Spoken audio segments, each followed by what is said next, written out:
अगला दोहा है, जो रहीम गति दीप की, कुल कपूत गति सोई, बारे उजियारो करे, बड़े अंधेरो होए। इसमें रहीम कवि कहते हैं कि जो गति दीपक की होती है, कुल कपूत गति सोई, यानी वही गति एक कपूत की होती है।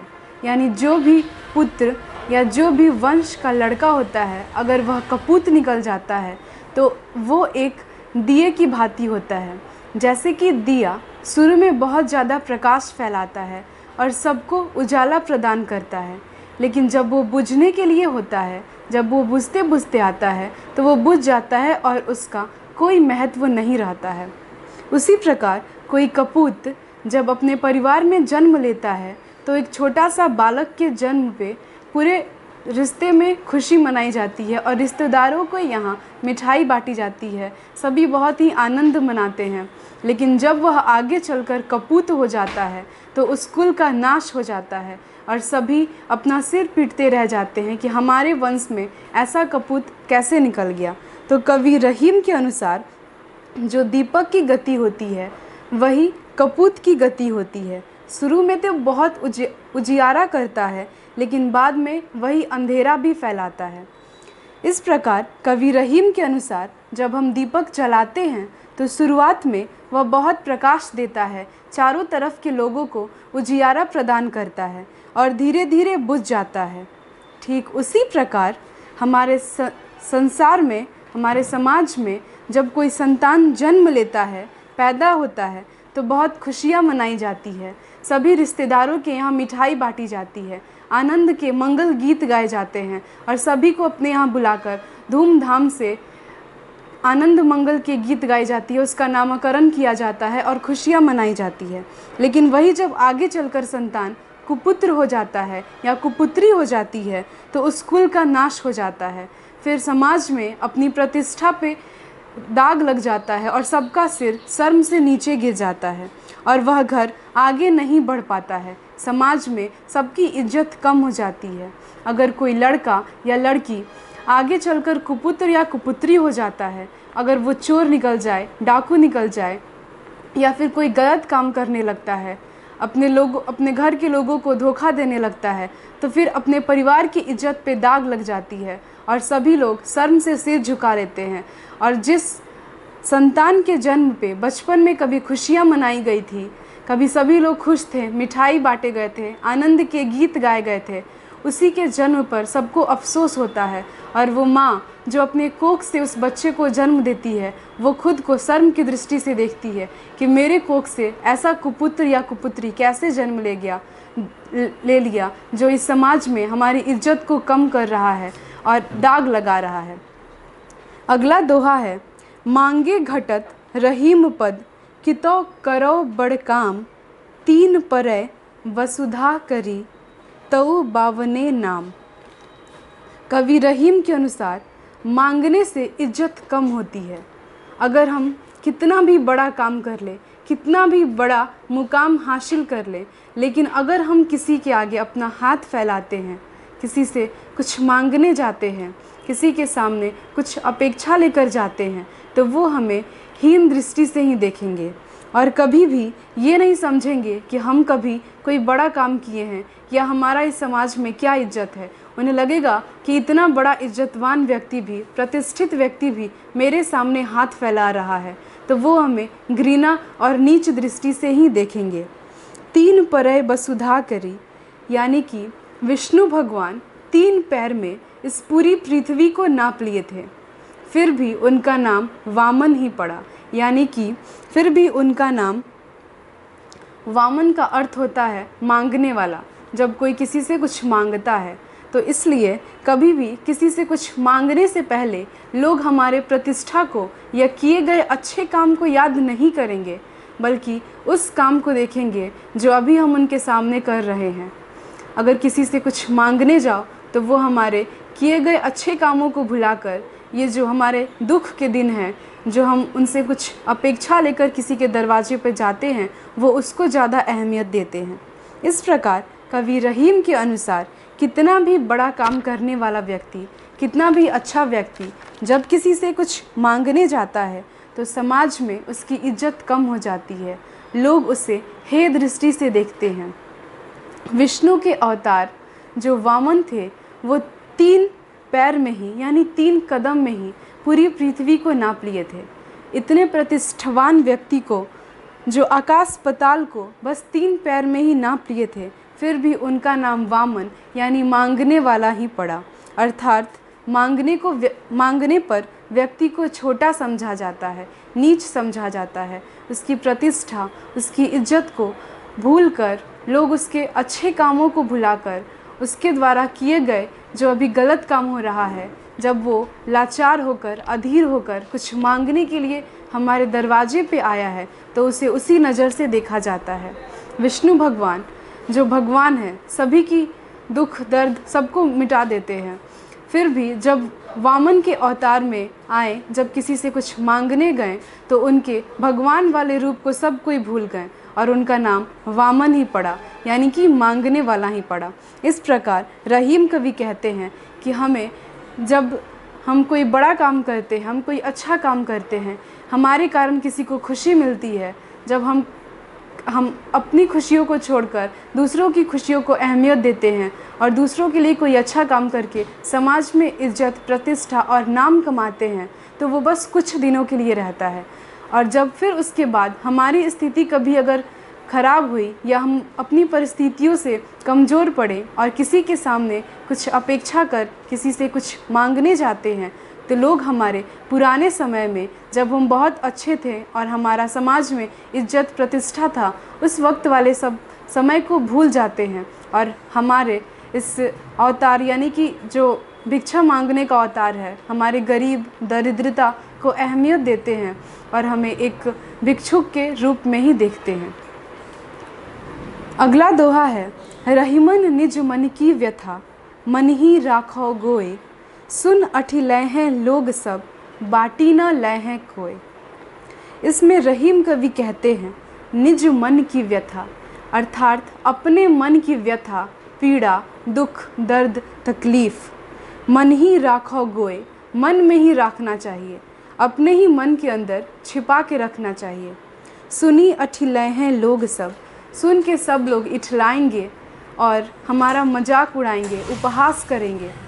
बाटी ना लय है कोई, अर्थात कोई भी हमारे दुख दर्द को नहीं बांटेगा, कोई भी हमें सच्ची सहानुभूति नहीं प्रदान करेगा और हमारे दुख में अब जो सही सहायता होती है वो नहीं देंगे।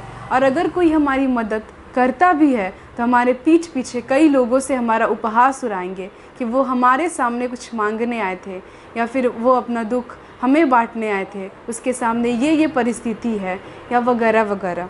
इस प्रकार रहीम कवि हमें कहते हैं कि हमारे मन में कोई भी दुख हो, कोई भी दर्द हो, चाहे वो पारिवारिक हो या फिर सामाजिक हो, कोई भी पीड़ा अगर हम झेल रहे हैं तो उसे अपने अंदर ही सीमित करके रखना चाहिए। कभी भी किसी से कुछ नहीं कहना चाहिए। अगर हम किसी से कुछ कहते हैं तो वो हमारे दुख दर्द को बांटने के सिवाय और बढ़ा देंगे, वो किसी और से जाके कहेंगे, वो किसी और से कहेगा। इस प्रकार हमारा दुख जो हमारे अपने तक सीमित रहना था, वो अगर हम किसी एक से बता देते हैं और वो व्यक्ति जो अपने पेट का भारी नहीं है वो किसी और से बता देता है, फिर किसी और से, इस प्रकार जो हमारी निजी दुख है, हमारी निजी दर्द है, वो सबके सामने फैल जाती है और अच्छे लोग उसको समझेंगे और बुरे लोग उसका उपहास उड़ाएंगे। इस प्रकार कवि का कहना है कि हमारा जो दर्द है, हमारा जो तकलीफ़ है, हमारे जो मन की व्यथा है, वो हम अपने तक सीमित रखेंगे और अच्छे दिन आने का इंतज़ार करेंगे, क्योंकि रात के बाद हमेशा दिन होता है, अंधियारा के बाद हमेशा उजियारा होता है। अगर हमें भगवान दुख दिए हैं तो हमारे लिए खुशी के दरवाज़े भी ज़रूर खोलेंगे। अगर भगवान सारे दरवाज़े बंद कर देते हैं तो एक खिड़की खुली रहती है, तो हमें उस खिड़की का इंतज़ार करना चाहिए, उस खिड़की के राह पे चलना चाहिए कि वो खिड़की हमारे लिए कहाँ है जो हमें हमारे दुख के दिनों से सुख के दिनों की ओर ले जाएगी। ना कि हम किसी और को अपना दुख बताएं, फिर किसी और को दुख बताएं कि मेरे पास इतनी बड़ी व्यथा है, मेरे पास इतना ज़्यादा तकलीफ़ है, हम अच्छे से रह नहीं पा रहे हैं, खाने को कुछ नहीं है, रहने के घर नहीं है, वगैरह वगैरह। अगर हम किसी को बताते हैं तो वो आपके दुख दर्द को समझेंगे नहीं, बल्कि उसका उपहास उड़ाकर चारों तरफ फैलाएंगे और आपका मजाक उड़ाएंगे। आपकी स्थिति को अपने मजाक का पात्र बनाकर लोगों के सामने रखेंगे और लोग उसका मजाक से मजाक बदतर और भी ज़्यादा बदतर बना देंगे। इसलिए हमें अपने दुख को अपने तक ही सीमित रखना चाहिए, कभी किसी से बांटना नहीं चाहिए। अगला दोहा है, जो रहीम ओछौ बढ़ै तो अति ही इतराई, प्यादा सो फर्जी भय टेढ़ो टेढ़ो जाए। इसमें रहीम कवि कहते हैं कि जब भी किसी व्यक्ति को कोई पद हासिल हो जाता है, कुछ प्रतिष्ठा हो जाती है उसके पास, अगर धन हो जाता है, समाज में उसकी इज्जत हो जाती है, तो वो ज़मीन पर से पैर उठाकर आकाश में उड़ने लगता है। उसका पैर ज़मीन पर नहीं रहता है। वो अपना असली औकात, असली धरती और अपना असली अस्तित्व को ख़त्म कर देता है और वो झूठी अभिलाषा और झूठी धरती पर उड़ने लगता है। उसे लगता है कि हमें सब कुछ मिल गया है और हम इस दुनिया की सारी खुशी को प्राप्त कर लिए हैं। वो अपना असली जगह भूल जाता है। कवि रहीम कहना चाहते हैं कि प्यादा जो फर्जी होता है, मंत्री होता है जो शतरंज के खेल में, जो कि वो फर्जी का मंत्री होता है, फिर भी जब उसका प्यादा होता है तो वो टेढ़ी चाल चलने लगता है और इधर उधर देखे बिना कौन सी चाल कहाँ चलनी चाहिए, वे अपने अस्तित्व को भूल जाता है कि हम यहाँ बस एक मुहरे के रूप में इस्तेमाल किए जा रहे हैं, ना कि असलियत ज़िंदगी में हमारा कोई महत्व है। कवि रहीम कहना चाहते हैं कि जब कोई व्यक्ति किसी प्रतिष्ठित पद को प्राप्त कर लेता है, किसी मुकाम पे हासिल हो जाता है, तो समाज की सारे दुख तकलीफ़ों को भूल जाता है, अपने पुराने दिनों को भूलकर आकाश में उड़ने लगता है और अपना असली जगह, असली औकात और अपने असली पुराने दिन, जो कि उसकी सच्चाई है, जो कभी नहीं मिट सकता, उसको भूल जाता है और अभिमान से चूर हो जाता है। वो घमंड से भर जाता है और इतना ज़्यादा घमंडी हो जाता है कि उसे अपनी असलियत तक दिखाई नहीं देती। वो किसी को कुछ नहीं समझता है कि मेरे सामने कौन व्यक्ति खड़ा है, मेरे बुरे दिन में उसका कितना महत्व है और वो कब मेरे साथ रहा है, कब नहीं। वो अपने सामने वाले उस व्यक्ति को महत्व देता है जो अभी है, जबकि असलियत में उस व्यक्ति को महत्व देना चाहिए जो आपके सुख के दिनों में नहीं, आपके दुख के दिनों में आपके साथ रहता है। क्योंकि सुख में तो सभी लोग साथ देते हैं, लेकिन दुख में वही लोग साथ देते हैं जो आपके अपने होते हैं और जो आपको अच्छी तरह समझते हैं।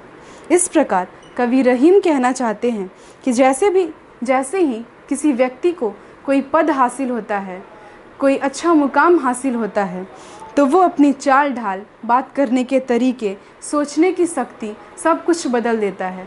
बड़ा सोच, बड़े बड़े कदम और बड़े बड़े बात बोलने लगता है। वो अपनी असलियत को भूल जाता है, बड़े बड़े सपने देखने लगता है और बड़ी बड़ी उड़ान भरने की कोशिश करता है। वो अभिमान से चूर हो जाता है, इतना ज़्यादा घमंडी और इतना ज़्यादा गर्व उसके अंदर भर जाता है कि वो कभी भी कि अपने सामने वाले व्यक्ति की इज्जत करना भी भूल जाता है। वैसे व्यक्ति को भूल जाता है जो उसके साथ हमेशा रहता है। किसी को वो कुछ नहीं समझता है। उसी प्रकार जैसे शतरंज के खेल में व्यक्ति को जैसे ही प्यादा से फर्जी अर्थात वज़ीर मिलता है, उसकी चाल टेढ़ी हो जाती है और वो अपनी असलियत को भूलकर टेढ़ी चाल चलने लगता है। कवि रहीम का यही कहना है कि हमें अपने वास्तविक दिनों को देखते हुए अपने पुराने दिनों को नहीं भूलना चाहिए। अपनी असलियत जो हमारे सामने है उसे कभी नहीं भूलना चाहिए।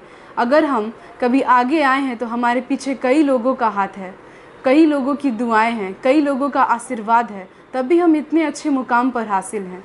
अगर हमें कोई सफलता मिलती है, अगर हम कभी कोई अच्छे काम करते हैं, कोई अच्छा पद हासिल होता है, कोई परीक्षा उत्तीर्ण करते हैं, तो इसमें कई लोगों का आशीर्वाद, कई लोगों का साथ, सब कुछ जुटा रहता है। अगर हम कभी कोई अच्छा काम करते हैं तो हमें अपने पुराने दिनों को नहीं भूलना चाहिए, वो कठिन संघर्ष नहीं भूलना चाहिए जिसे हम पार करके आगे आए हैं, और वो घड़ी जो हमारे लिए बहुत ज़्यादा महत्वपूर्ण है उसे कभी नहीं भूलना चाहिए। कहा जाता है अच्छे दिन आने के पहले बुरे दिनों को पार करना होता है, तो अच्छे दिनों का इंतज़ार वही कर सकता है जो बुरे दिन को पार करने की क्षमता रखता है। आपके लिए अच्छा दिन तभी टिक पाएगा जब आप बुरे दिनों को नहीं भूल पाएंगे, वरना अगर आपके अंदर अहंकार, घमंड आ जाए तो आपका वो जो मुकाम है, आपका वो जो पद है, वो ज़्यादा दिनों तक नहीं टिक पाता है। कहते हैं अधजल गगरी छलकत जाए। अधजल गगरी यानी आधी भरी हुई जो गगरी होती है जल से, वो छलकते हुए जाती है। जब आप आधा भरा हुआ घड़ा अपने सिर पे रख के जाते हैं तो वो रास्ते भर छलकता जाता है, और वही अगर पूरा भरा हो तो कभी नहीं छलकेगा। उसी प्रकार अगर हमारे पास सोचने समझने की शक्ति अच्छी है और हम अच्छे दिन और बुरे दिन को समझ सकते हैं कि कौन हमारे लिए अच्छा है और कौन हमारे लिए बुरा है, तो फिर हम ज़िंदगी में कभी असफलता प्राप्त नहीं करेंगे। और जब हमें सफलता प्राप्त होती है तो वो टिकाऊ सफलता होगी। फिर हमें दोबारा कभी असफलता और गरीबी की ओर नहीं देखना पड़ेगा। इसलिए हमें अधजल गगरी नहीं बनना चाहिए कि हमारे पास थोड़ा सा ज्ञान हुआ और हम अहंकार के आकाश में उड़ रहे हैं और ज़मीन जो हमारी वास्तविकता है उसे हम भूल गए हैं। इसलिए हमें पूरी गगरी बनना चाहिए। जो भरा हुआ गगरी होता है वो कभी नहीं गिरता है, आराम से चलता है। इसलिए हमें थोड़ा ज्ञान नहीं, पूरा ज्ञान हासिल करना चाहिए, तभी हम ज़िंदगी में सफलता प्राप्त कर सकते हैं।